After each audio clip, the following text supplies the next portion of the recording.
Presse et médias au futur, Creative Book édition 2025. Dorothée Thuot, bonsoir. Bonsoir Alain, bonsoir Fabrice. Bonsoir Dorothée. À la fin de ce salon, comme à l'accoutumée, on va peut-être dresser un petit bilan de ce qui s'est passé au cours de ces 2 derniers jours. Ici, depuis le New Cap Event Center à Paris, dans le 15e arrondissement. Avec plaisir. Il s'est passé beaucoup de choses du coup pendant 2 jours. On l'évoquait du coup en préambule. Tout d'abord, donc en ce qui concerne Presse et médias au futur.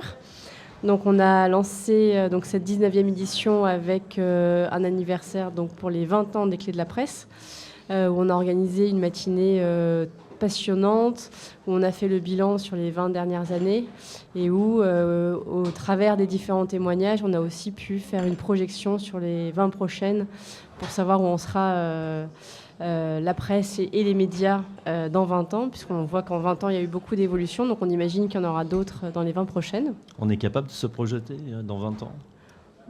On peut, mais après, chacun à sa manière. Voilà. On peut essayer.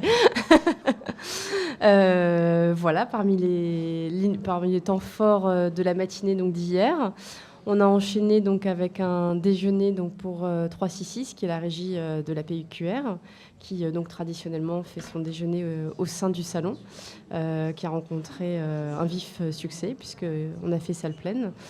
Donc 366 à cette occasion a présenté ses mutations stratégiques puisque cette année ils ont eu beaucoup de lancements et d'actualités, donc on est très content de les avoir accueillis sur cette 19e édition.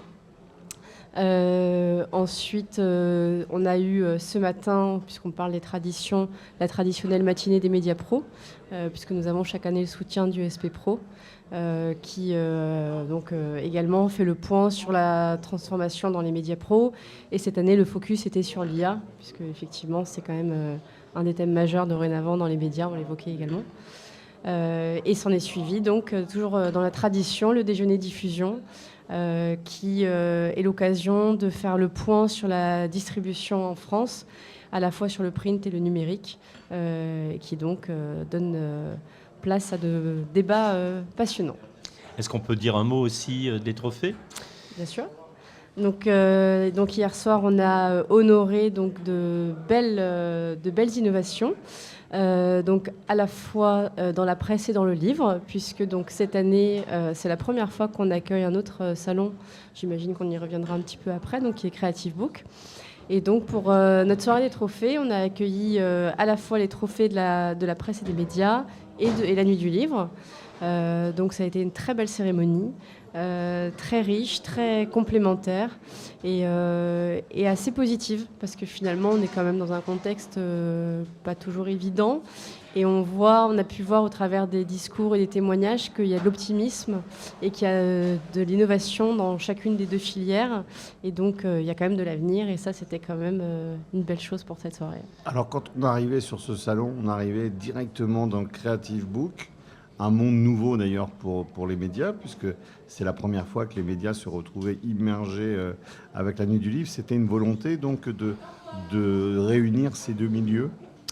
Oui, parce qu'en fait, on voit que la presse évolue donc vers d'autres médias, donc à la fois l'audio, la vidéo, mais elle se tourne aussi vers le livre. Alors donc, c'est pas du tout antinomique, parce qu'en fait, finalement, le print reste quand même une place majeure.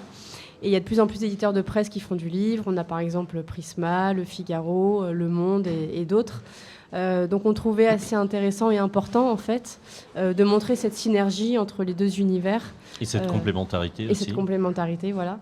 Et donc, nous, on l'a d'ailleurs constaté en tant que vendeur de matériel avec la boutique broadcast.fr, parce que des gens qui font du livre audio ont besoin de s'équiper, ils ont besoin de faire du podcast. Et c'est vrai que Creative Book nous a apporté une nouvelle population, des nouveaux clients, des nouveaux prospects en tout cas.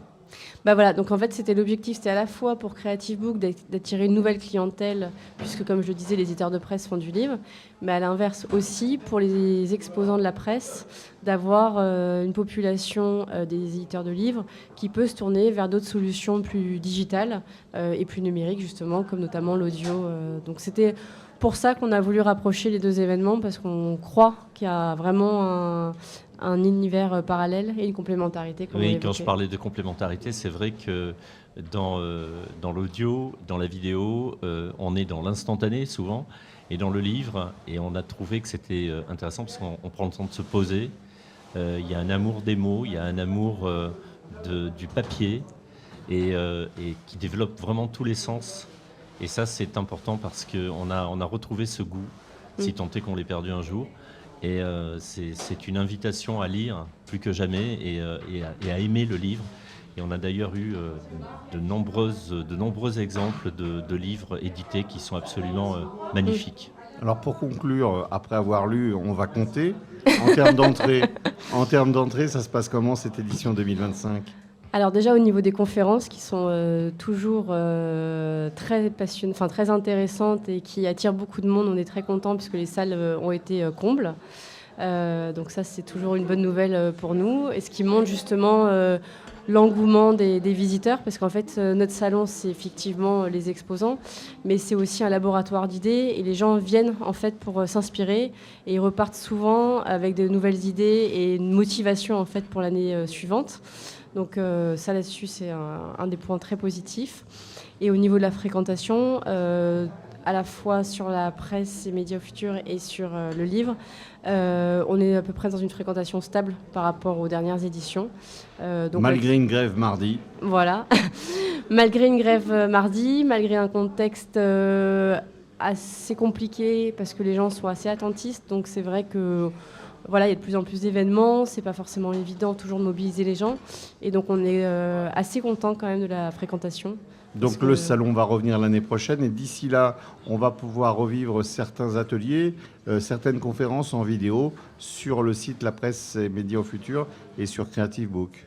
Et sur YouTube, grâce à vous, qui avez capté toutes ces sessions. Mais effectivement, non seulement on revient, et puis ce sera les 20 ans, enfin la 20e édition. Donc, 20 ans déjà. Donc il va falloir marquer 20 le coup. ans, Broadcast Associé a déjà fêté ses 20 ans. Un petit peu plus vieux que le salon en fait. 22. On va remercier Patrick aussi, qui est le fondateur quand même de ce salon, qui, je ne sais pas s'il est à côté, en général, il ne veut pas passer sur les caméras. Patrick, voilà. Ce serait bien que tu nous rejoignes. Et mon équipe, et Emma et Emmanuel. J'allais y venir, parce que c'est une équipe vraiment féminine aussi. Et l'équipe qui s'est beaucoup investie pour la réussite de ce salon, et je tiens alors, quand même venez, et puis venez avec l'équipe Broadcast, on va conclure là-dessus. Comme on a l'habitude de le faire chaque année, voilà, lors de chaque édition de la presse et des médias au futur. Et le temps que tout le monde arrive, juste une petite précision sur le prochain rendez-vous de Dot Events, puisque je crois que les dates sont déjà calées. Alors on en a un avant, puisque nous avons le plaisir d'organiser à nouveau le congrès de la presse hebdomadaire régionale au mois de juin. Donc ce sera les 11 et 12 juin à Annecy. À Annecy, bel endroit. Voilà, et ensuite All for Content, donc il sera également ici les 1er et 2 juillet. Bon, eh bien en tout cas, voilà. Merci encore pour ce bel événement. Je crois que le marché des médias, le marché comme je disais hier, de la Nuit du Livre est très content de se retrouver. C'est grâce à votre job. Vous fédérez un milieu qui rencontre quelques perturbations, quelques turbulences. Et on est, nous aussi, très heureux de vous accompagner sur cet événement. Et notamment, je remercie toute l'équipe de Broadcast Associés. Ils ont les yeux un peu cernés. Et je comprends un peu pourquoi. Moi, je me sens tranquille, Alain. Oui, ça va, moi aussi, très bien. Bon, on vous laisse démonter, les gars. En pleine forme. Et puis, à rendez-vous à l'année prochaine. Et merci encore pour tout. Merci à vous. Merci beaucoup.